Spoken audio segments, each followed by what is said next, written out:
Pensemos em nosso Mestre Jesus, que Ele seja conosco nesta noite e que possamos sair daqui mais esclarecidos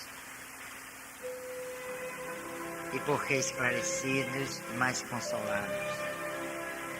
Pensemos então no nosso Mestre e em seu Evangelho, sua mensagem, a mensagem que Ele ditou à humanidade, uma mensagem feita de admoestações, de amor, de carinho, mas de muita energia. Que possamos nos voltar cada vez mais para a mensagem de Jesus, não apenas na teoria, mas na prática. Que se conhece o cristão no dia a dia, no seu cotidiano. Então que Ele seja conosco nesta noite e todos nós aqui temos a certeza de que Jesus está conosco através dos bons espíritos. Ele mesmo disse, onde um ou mais se reunirem em meu nome, ali eu estarei. Então Ele está aqui. Isso nós temos absoluta certeza. Então vamos, um avisozinho, né? Nós vamos fazer um curso de depoimento ex-obsessor e que ele quer vir aqui para falar sobre a experiência dele no curso. Um ex-obsessor. E a pessoa que ele obsidiava hoje é médium daqui. E essa médium é ajudada por ele durante a reunião. Então, o nosso trabalho de obsessão não é apenas em nível de encarnados, mas desencarnados. Eu vou para o mundo espiritual, alguns de vocês vão comigo, muitos se lembram, outros não se lembram, e nós vamos fazer trabalho lá no mundo espiritual de desobsessão, porque há espíritos obsidiados também. Diga.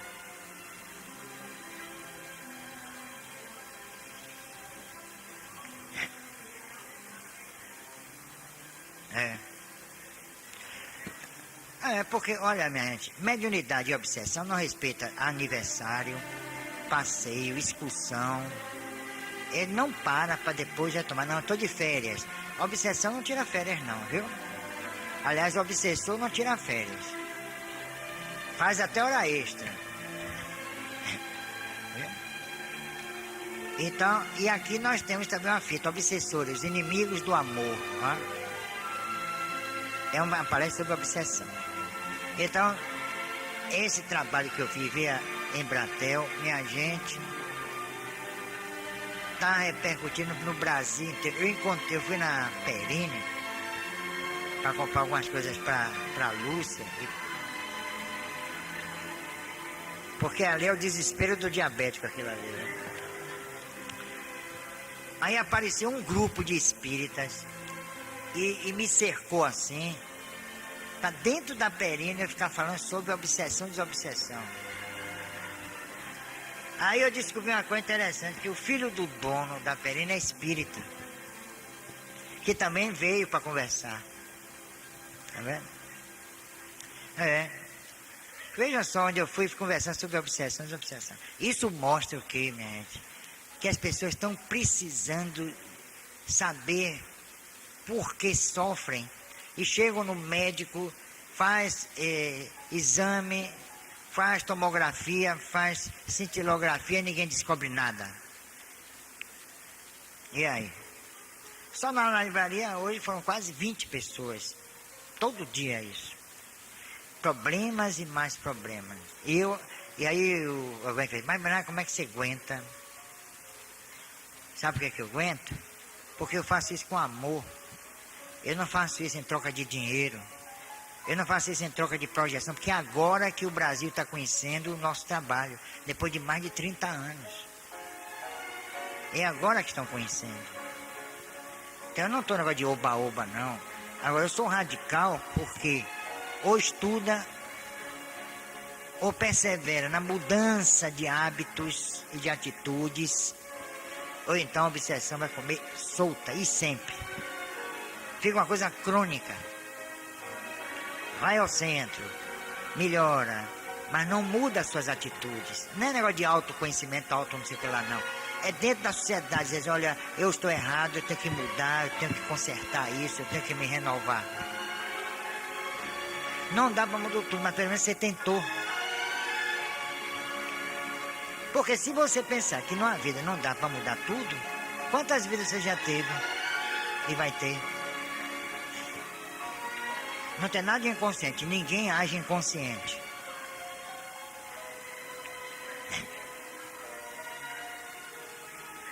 Então,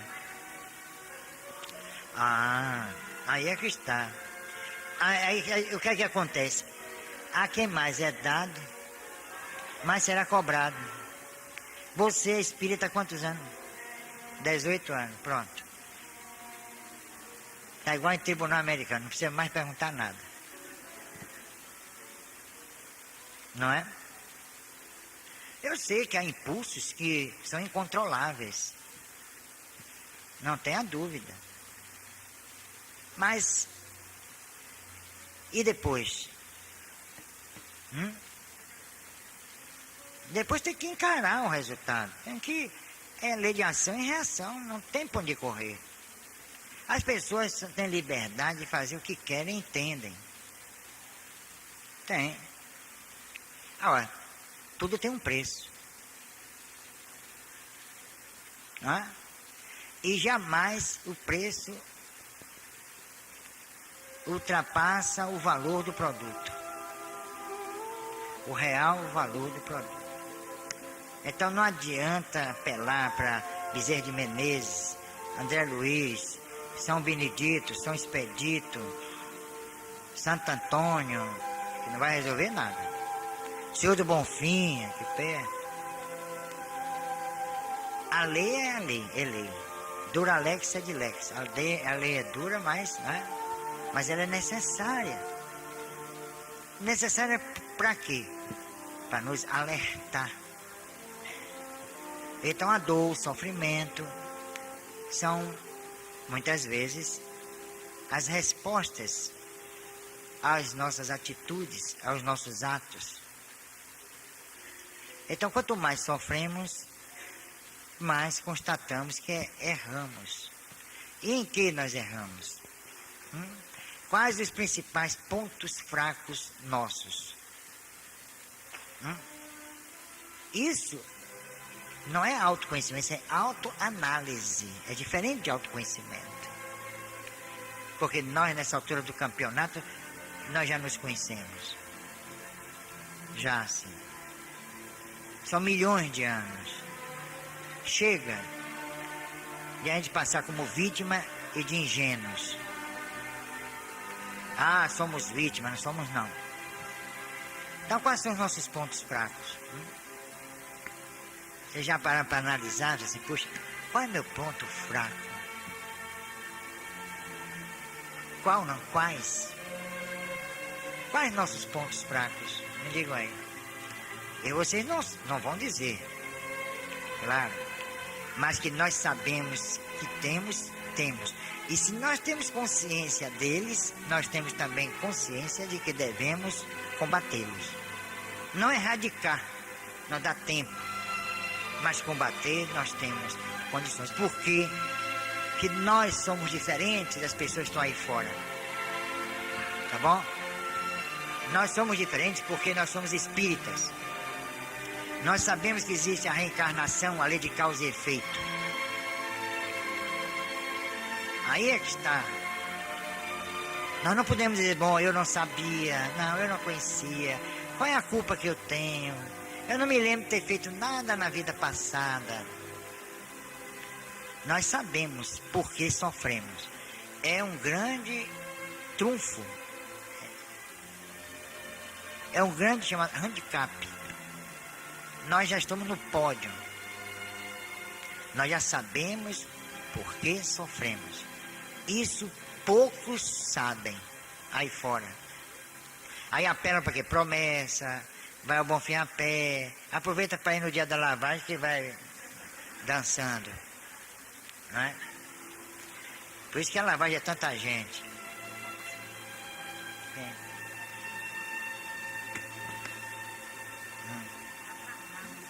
Mande botar no carro. Vai lá, leve um médio aí. Leve Rita, vai contando no carro ali, dá um help. Atrai a entidade, viu, Antônio Carlos?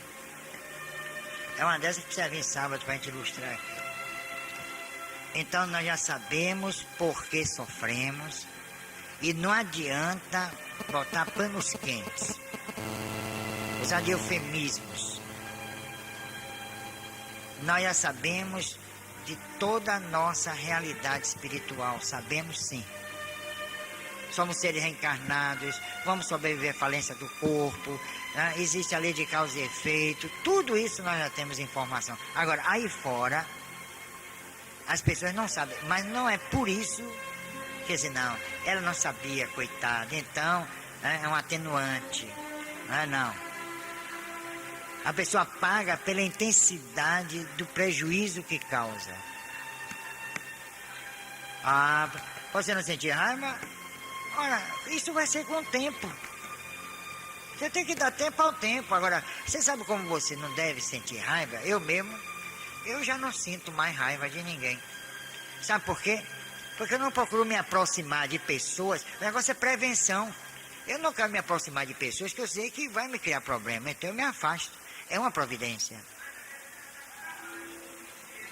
Ah, minha filha, olha, eu trabalhei no lugar, dirigi mais de 100 e tantas pessoas. Levei 35 anos lá. Não tive um inimigo. Ninguém. E trabalhava ali diuturnamente, de segunda a sexta. Olha, a convivência, mesmo no trabalho, não é fácil. Pior. Não é a mesma coisa, mas você tem que sentir mal porque você se ofende. Não pode deixar ainda de se ofender. Olha, nós somos, como dizem, nós somos humanos. Isso é um planeta de provas e expiações. É um planeta inferior, você não quer sofrer, não é? Não quer ter raiva, mágoa, ressentimento. Agora, só tem uma coisa. Na medida em que você tem ressentimento e mágoa, alguém tem de você também. É elas por elas. Como o negócio?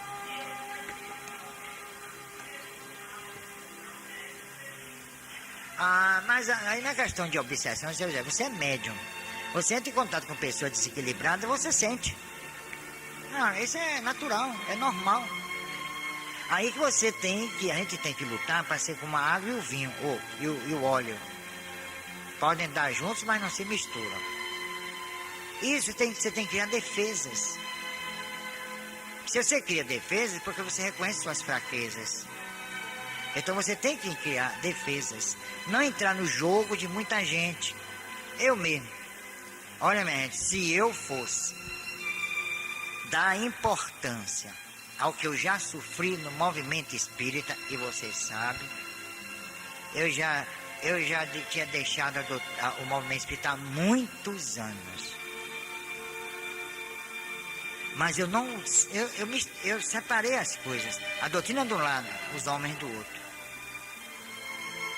A doutrina de um lado, as pessoas do outro lado. Eu não separei, não confundi as duas. Ou os dois. Eu separei o joio do trigo. Não, nada disso. Eu ficar ressentido com a pessoa que tem, por exemplo, um processo obsessivo, só se eu for burro. Uma pessoa que está num processo obsessivo e me ofende, eu não vou me zangar com ela.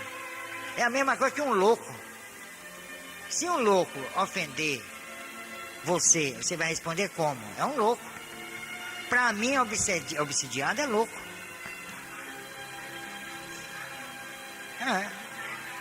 É um doido, é ou não é? E aí?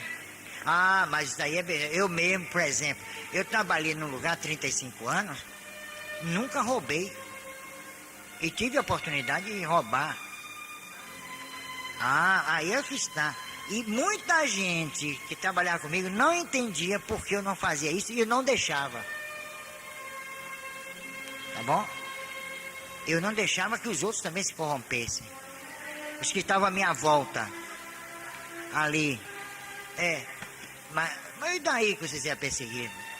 Ora, essa é boa. Eu sou perseguido em tudo. Eu lido com os obsessores de vocês. Não adianta dizer que não tem, porque tem.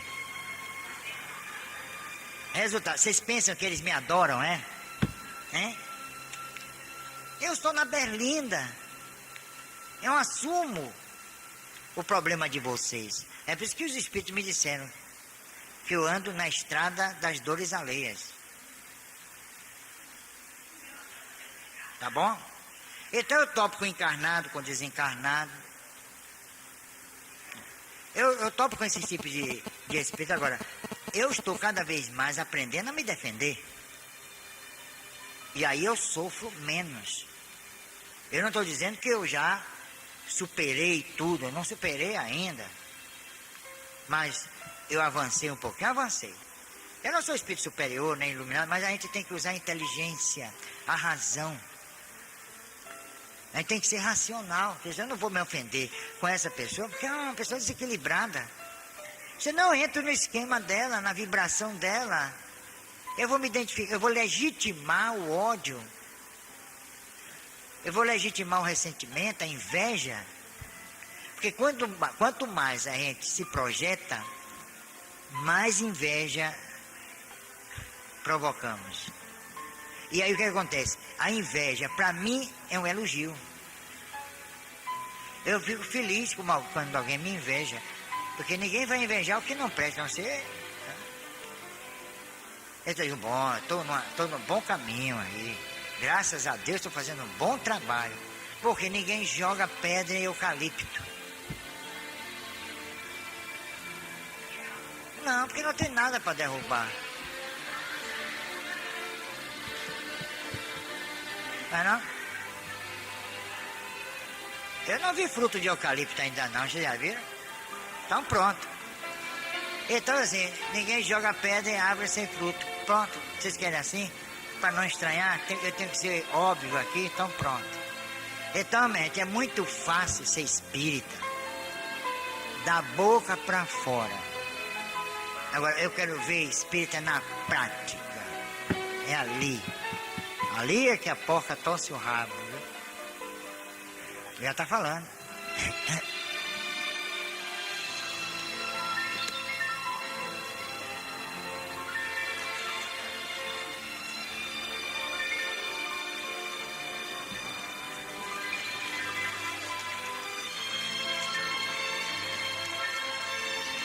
É isso.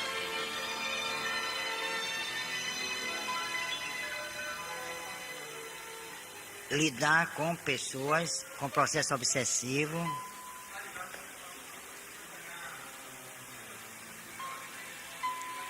Eu não acho caridade não. Não, eu não. No livro dos Evangelhos segundo o Espiritismo, tem uma mensagem boa mesmo, que diz o seguinte: a pessoa que se despoja de todos os seus bens, todos os seus haveres, para ser caridosa, ela termina sendo um peso social. Ela está errada.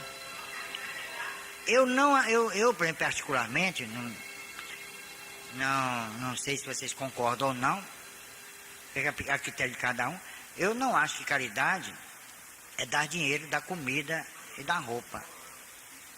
Não, nem esmola, a pessoa, não, eu vou tirar 50% do que eu ganho, não é isso? Para atender as pessoas. Eu acho isso, para o grau de entendimento de algumas pessoas, isso é válido. Então eu não posso dizer isso, está errado. Eu não tenho autoridade para dizer. Porque no grau de entendimento que ela está, aquilo é certo para ela. Aquilo é justo para ela, já não é mais para mim.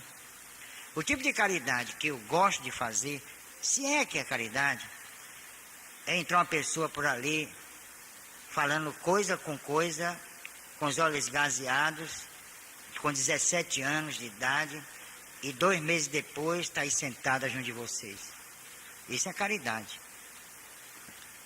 Isso daí eu acho que é caridade. Como muitos de vocês chegaram aqui com processos obsessivos muito, até profundos. Hoje vocês estão aí sentados, prestes a trabalhar por aqueles que sofrem. Porque aqui é recebendo que se dá. Aqui não é dando que se recebe. Porque se eu der para receber, eu não tenho. O que é que eu vou dar? É o contrário. Então, se a pessoa tem seus bens e quer dividir, dar para os pobres, para os necessitados, eu acho que ela está agindo conforme o ente de razão que ela formou, que ela constituiu sobre caridade, eu acho que ela está agindo certa. Eu jamais faria isso. Primeiro, porque eu não tenho. E segundo, porque eu não acho que isso seja caridade. É um conceito meu. Pode ser, não.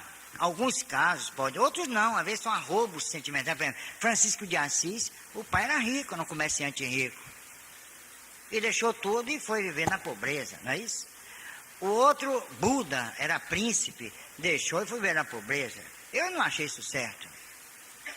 Quem quiser que ache. Eu acho uma maluquice isso. Como se o dinheiro corrompesse. Nós é que inventamos isso. Não é o dinheiro que corrompe, é o seu uso. Uma pessoa pode ser rica e boa e justa. Agora, se criou esse conceito através do tempo e da história, que ter dinheiro, pronto. Não é aí. Aí é que a gente tem que reformular. Agora, se uma pessoa, como eu conheço uma, que vendeu um apartamento para entregar tudo a uma igreja, a uma seita protestante, isso é obsessão mesmo. Porque ela ficou sem ter onde morar.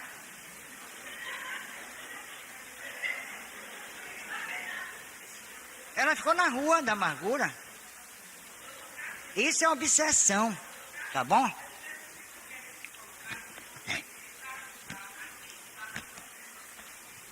Eu sei. Agora, eu vou chegar lá. Eu vou chegar. Resultado, essas pessoas são difíceis de serem abordadas. E geralmente não vem a centro espírita. Porque ela não quer reconhecer que cometeu uma burrice. Às vezes não é só obsessão. Sabe, é empolgação. Vocês viram no Maracanã, no estádio do Maracanã, uma reunião de uma seita dessa aí, e o pessoal saia carregando sacos de 60 quilos cheios de dinheiro. Cheios de dinheiro.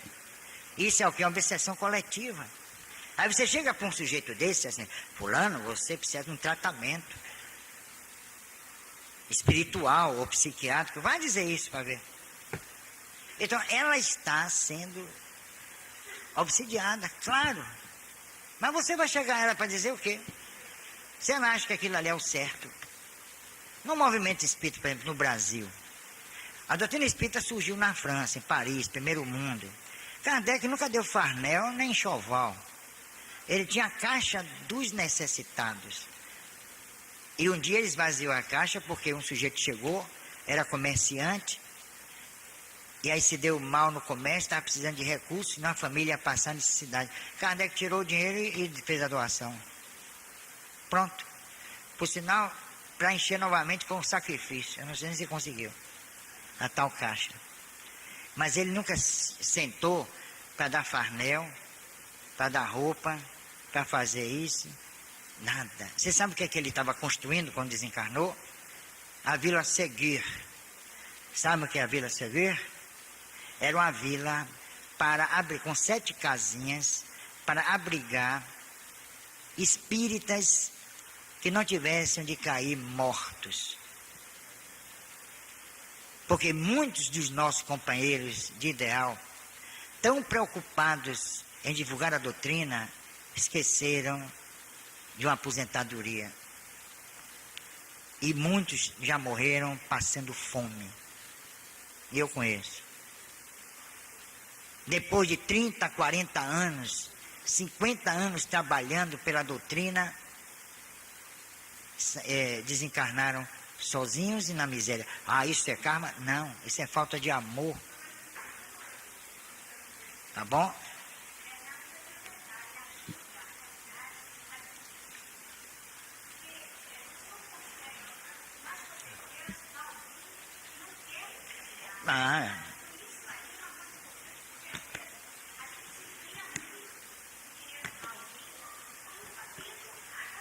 E a pessoa não dá brecha, não dá.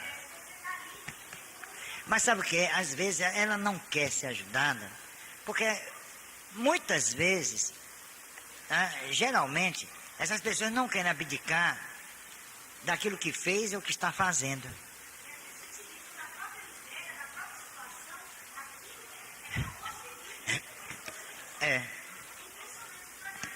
Olha, de uma certa feita, eu ia passando ali, onde era o Banco do Nordeste do Brasil, na Avenida 7, tinha uma senhora sentada com 2 meninos. Eu disse comigo, eu vou fazer um teste. Aí eu parei.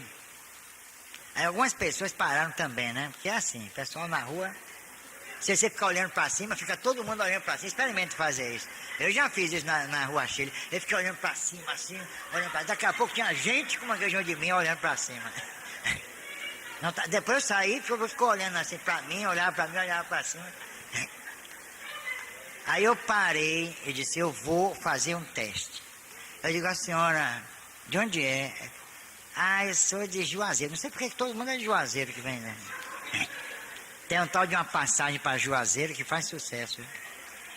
Aí, resultado, eu disse, de onde você é, meu? Eu sou de Juazeiro. Ele disse, olha, a senhora quer trabalhar? E enquanto a senhora estiver trabalhando, eu arranjo botar seus filhos numa creche. Você quer? Rabo de rabo. Blá, blá. Eu aí saí e fui embora. Por que ela fez isso?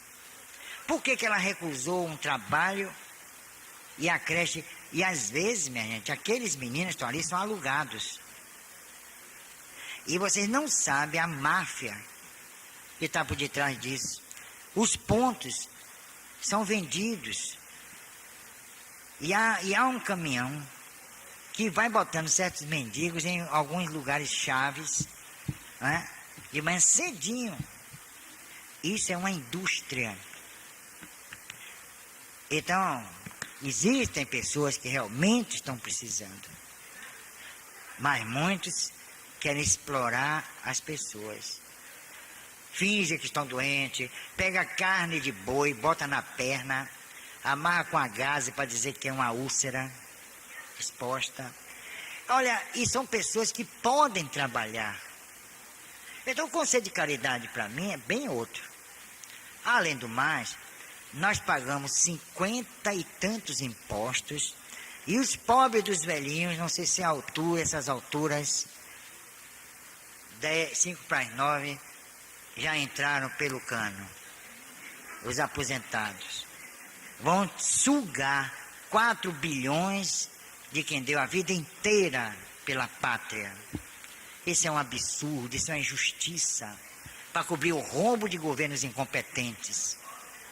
Isso é falta de caridade. Então aqueles congressistas que estão lá, que o povo botou lá, é contra o povo.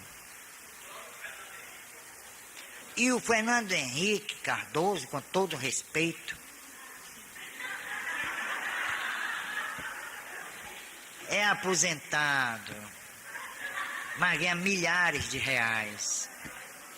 Então, gente, quem nunca se aposentou para ganhar a merreca que ganha, não pode. Então está todo mundo lá nadando no dinheiro. Como é que pode entender a miséria do aposentado? Me respondo, hein? Isso é que é falta de amor, falta de caridade. Que vão adiantar 4 bilhões se a nossa dívida interna já está em 360 bilhões. 4 bilhões é uma gotinha. Por que não vai procurar outras fontes de arrecadação? Hein? Por que não diminui a suntuosidade das embaixadas? Eu conheço quase todas as embaixadas, eu fiz questão de conhecer na Europa, quase todas as embaixadas. Vocês não sabem o luxo. Por que não diminuiu a despesa com a embaixada? Não vai ter mais embaixada, vai ser um escritório, só vai ter mesmo um consulado. Isso é que devia se fazer. Agora vai o embaixador, vai a mulher, vai o filho, o sobrinho, a prima, o cunhado, o irmão do cunhado, o primo do cunhado, todo mundo lá para dentro. estudando nas universidades, comida farta e dormida. Isso que devia se coibir. Tá bom? Eu tive na embaixada do Brasil na Itália, em Roma. É um palácio, não é uma casa não, o palácio pertenceu à nobreza italiana. Motorista, segurança, quantos milhões de dólares, bilhões de dólares gastam por ano, em mais de 100 e tantas embaixadas. Por que não tirou o dinheiro daí? Vai tirar do pobre miserável que ganha uma porcaria por mês, que há 4 anos não vê aumento? Isso é falta de caridade. Tá bom? Isso não é discurso político, não. É espiritual. Quantas pessoas no plano Collor se mataram? Então, houve repercussão em nível espiritual? Houve.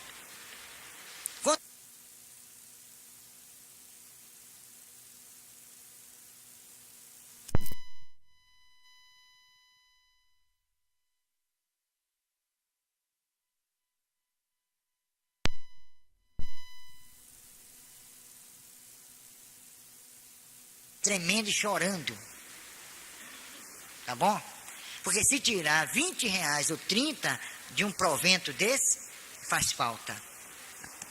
Pode não fazer nos salários gordos deles, mas faz falta. E aí, Bernardo é político. Não, não é política não, isso é falta de amor ao próximo, é falta de caridade, porque esse dinheirinho não vai resolver o problema grave do Brasil, que o Brasil está em falência.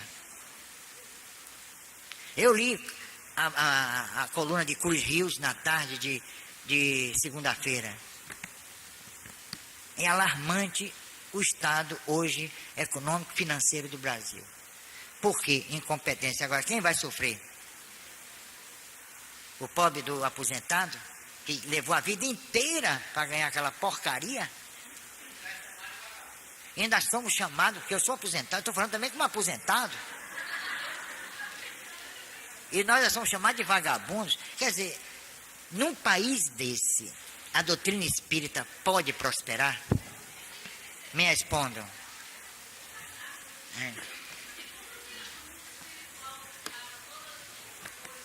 Com tristeza. Com profunda tristeza. Porque vem um espírito de lá e diz que aqui ia ser o coração do mundo, a pátria do evangelho. Veja. Esse espírito estava doido. É Humberto de Campos.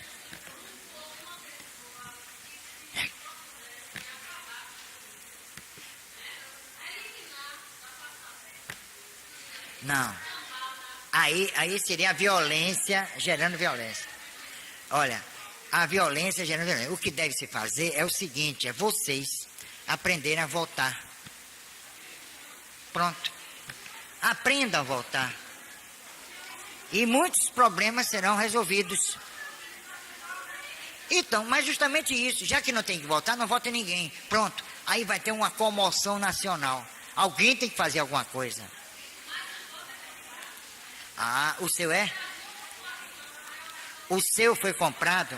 O seu foi comprado? Ah, olha aí, tá vendo você? Tá vendo? Tá vendo?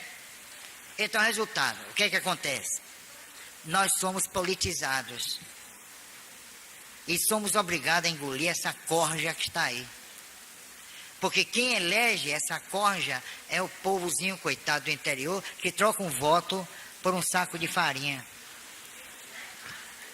Né? Então, resultado, por isso que o Nordeste jamais vai ser resolvido, a questão do Nordeste, que ali é que está a mina de ouro deles. É ali que o chefe político diz assim, ó, se você me der 400 mil reais, eu lhe arranjo 2.000 votos. E arranja mesmo.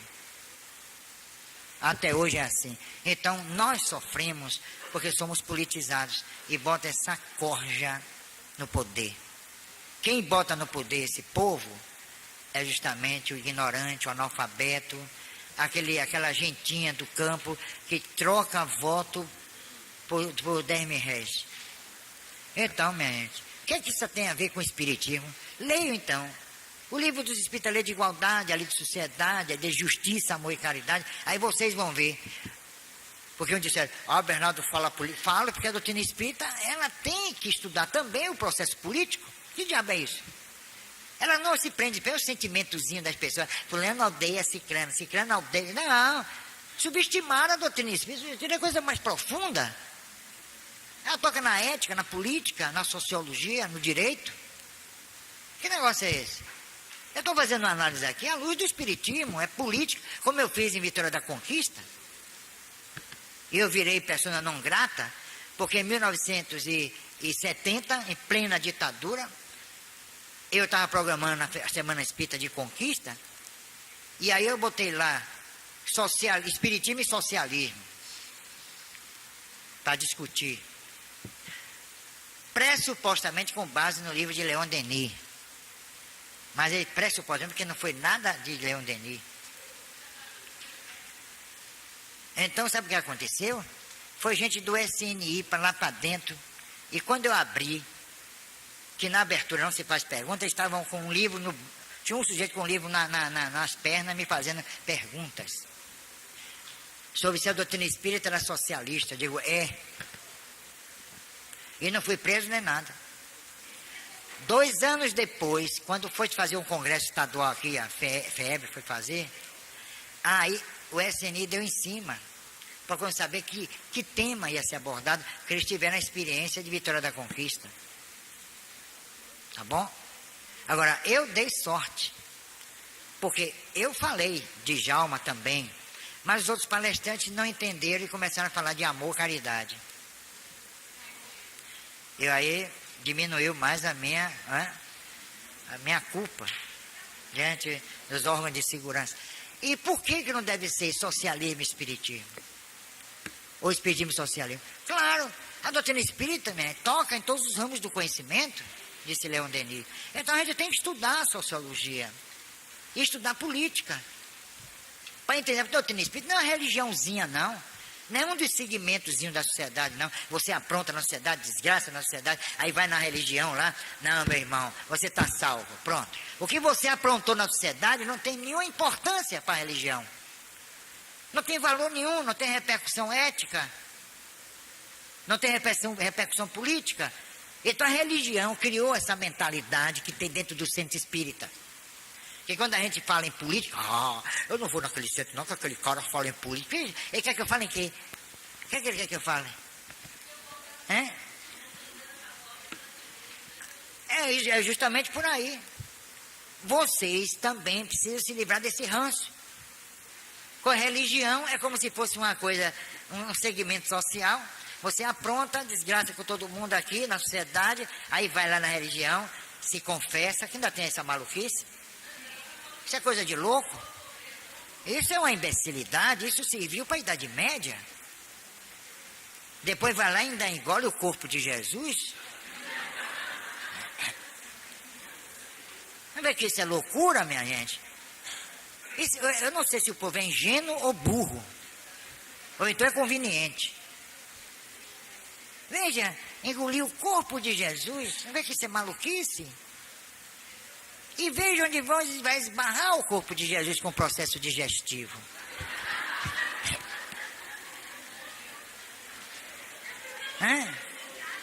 Isso, minha gente, não entra. Se entrar na cabeça de vocês, eu respeito. Mas na minha, não entra, não.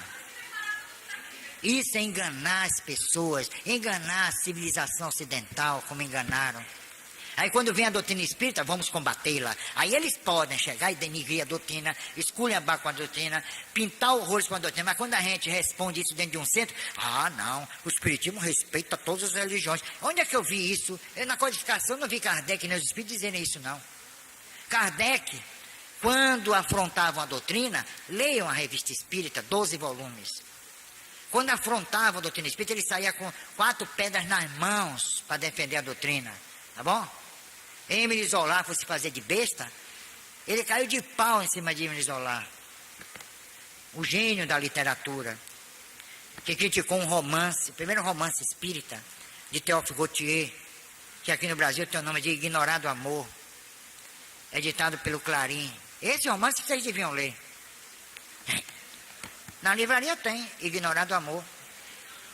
Resultado, esse romance foi publicado na época de Kardec. Kardec leu esse romance e aprovou. Vocês vão ver um romance que Kardec aprovou, leu e gostou. Aí Émile Zola veio de lá e tocou-lhe a ripa em Théophile Gautier. Aí Kardec saiu em defesa do espiritismo e do escritor. Então, Kardec, eu sou kardecista. Tá bom? Eu não sigo esses espíritozinhos no Brasil. Meu irmão, não critique, auxilie. Eu vou auxiliar uma coisa dessa? Eu tenho que criticar mesmo. A doutrina espírita é crítica por excelência.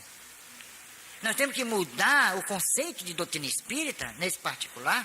Chega de palhaçada. Eu não me conformo com essa autoiluminação. Outro dia eu recebi um convite, um seminário aqui, o mês passado, sobre autoiluminação, aparecendo aqui, ó, um sujeito com o peito todo iluminado. Veja só. É essa? Essa é outra iluminação interior. Quer dizer, vai virar o quê? A orla? A gente vai engolir uma gambiarra? Só levando o ridículo. Que isso é ridículo. Eles estão ridicularizando o espiritismo. O espiritismo é uma doutrina acadêmica. Não é a doutrina dos sentimentos, não.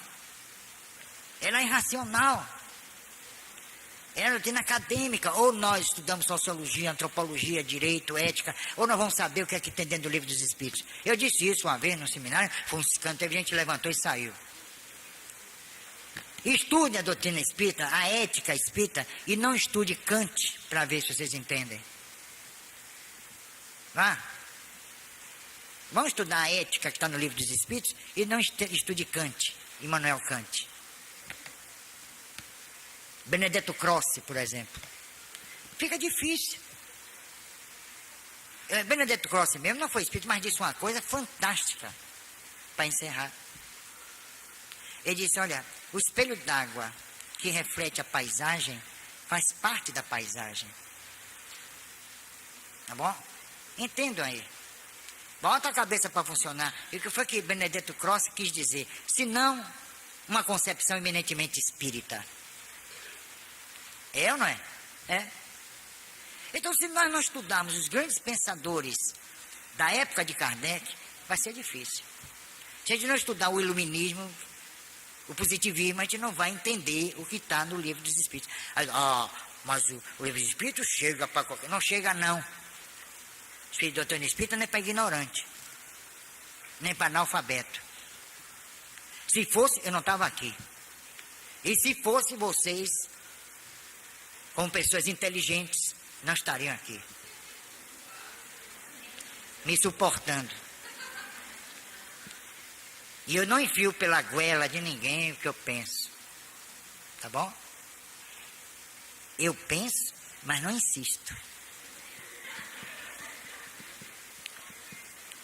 É o que eu penso. Se vocês quiserem aceitar, fiquem aqui. Se não quiserem aceitar, nós temos 2 vias de acesso e de decesso. Ainda dá para o mar. Se sentir muito revoltado, pode até jogar na maré para esfriar. Então, está aqui quem quer estar aqui. Ouve quem quer ouvir. Tá bom? Eu gosto que eu digo isso sem nenhuma presunção, sem querer ser superior a ninguém. Mas é assim que eu entendo espiritismo. E só sou espírita por isso. Se não fosse uma doutrina de livre pensador, eu não seria espírita. Eu não vou atrás de ninguém. E vocês também, não vão não. Sigam as suas consciências, estudem. Estudem, meditem, leiam o livro dos Espíritos e digam assim, meu Deus, o que é que esse homem, Kardec, quis dizer com essa pergunta? Cada pergunta é genial. Às vezes a pergunta suplanta a resposta. E muitas vezes a pergunta encerra a resposta. Leiam somente as perguntas de Kardec. Vocês vão ver ali um gênio, um conhecedor profundo de todas as ciências. É isso que Kardec me revelou lendo o livro dos Espíritos. Então eu não podia fechar esse livro e ignorar, não podia. Foi o livro mais importante de minha vida, Livro dos Espíritos, e vai continuar sendo o mais importante de minha vida. Graças a Deus eu conheci a doutrina espírita. Ela não me salvou de nada, Eu não estava me afogando moralmente quando eu a conheci. Ela não é minha tábua de salvação. Não é não. Nem também a salvação de minha tábua. Ela é a doutrina que resume todos os conhecimentos humanos numa síntese grandiosa. É isso que ela é para mim. Eu estudando aqui, eu me lembro de Sócrates, Platão, os pré-socráticos, por exemplo, Parmênides, Tales de Mileto, né? Anacreonte, Anaximandro. Eu me lembro de Platão, de Aristóteles, o grande gênio Aristóteles.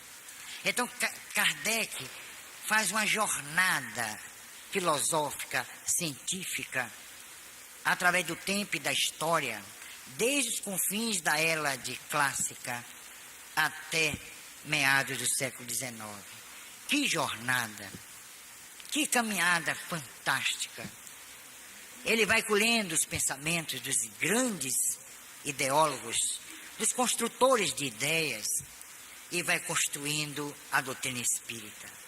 Não é uma coxa de retalhos, mas nós sentimos o pensamento vivo e sofisticado dos grandes pensadores de todos os tempos. É isso que me fascinou. Então eu reencontrei aqui Schopenhauer. Não aquele Schopenhauer pessimista, mas aquele Schopenhauer que escreveu um livro sobre parapsicologia depois de pesquisas que ele fez com Ferenc Notz em Munique, na Alemanha. Porque as pessoas conhecem o Schopenhauer pessimista, que convidava as outras pessoas ao suicídio, dizendo que era a solução para a vida. Então eu encontro Schopenhauer convertido dentro do Livro dos Espíritos. Eu encontro Goethe, eu encontro Voltaire, eu encontro os pensadores da escola neoplatônica de Alexandria. Eles estão lá. Eu encontro todo o processo intelectual da Renascença, os grandes pensadores da Renascença. Eu vou encontrar também as rebeliões intelectuais que prevaleceram durante a Idade Média e que aconteciam nos porões dos grandes pensadores. Então é uma história fantástica que ele me revelou, o Livro dos Espíritos. É a história do homem, é a história do pensamento, é a história das ideias. Ali tem política, tem arte, tem ética, tem literatura. Esse é o Livro dos Espíritos que eu entendo e que eu conheço. Hein? Eu vou escrever um livro contando essa jornada de Kardec, só nas perguntas.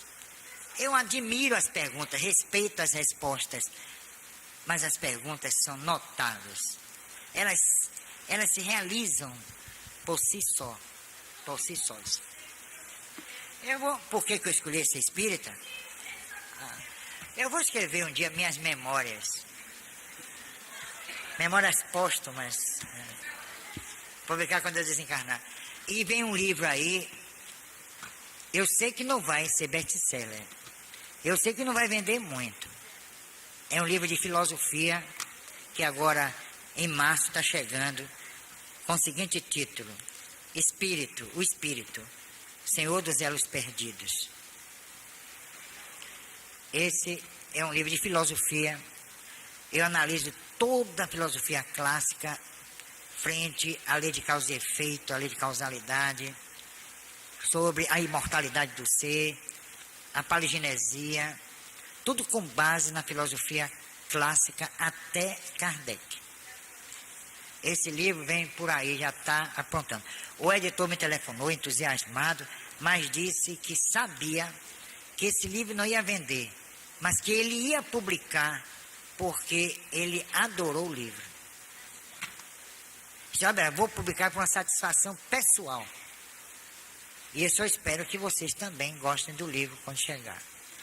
O Espírito está. Todos os livros espíritas estão ao alcance. R$10.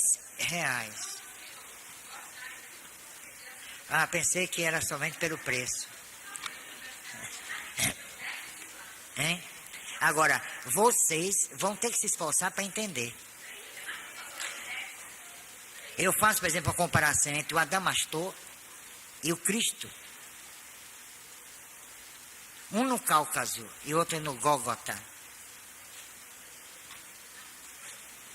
Aí vocês vão saber que comparação é essa, que analogia eu estabeleci entre o gigante Adamastor e o gigante Jesus. Ambos sacrificados. Não. Porque é bom, é? Eu gosto de pesquisar, né? Eu não gosto de elocubrar. Eu gosto de pesquisar. Porque esse livro que vem aí de filosofia é uma análise da filosofia, do pensamento clássico, né?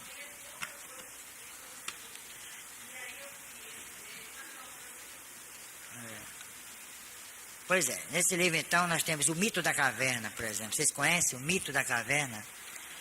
Não conhecem, não? É uma das análises mais profundas sobre o homem. Sabe quando foi que foi escrita? 350 anos antes de Jesus. A tal neurolinguística fica por terra. É uma asneira diante do mito da caverna de Platão. Que, olha, é fantástica essa tese. Aí que vocês vão sentir a grandiosidade da doutrina espírita. O mito da caverna é maravilhoso.